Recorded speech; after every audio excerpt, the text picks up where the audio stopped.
Welcome to the Vital PBX Quick Start Guide presented by Voxtelesys.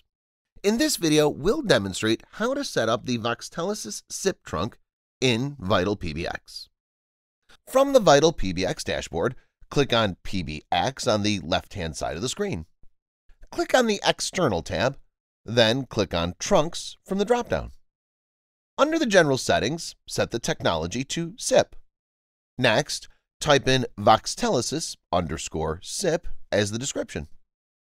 Under the Profile field, select the default SIP profile. Select the ULAW, ALAW, and G729 codecs.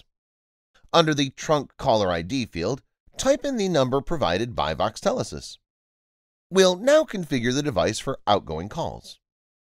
The local username will be provided by Voxtelesys. Fill in the Remote Host field with a domain provided by Voxtelesys. As for the Insecure field, select Port, Invite from the dropdown. The Remote Username, Remote Secret, and From Domain fields will all be provided by Voxtelesys. We'll now configure the register string. The register string should be in the following format: username, password, @domain. Click on Save, then click on the refresh icon in the top right corner of the screen. Your trunk will now register.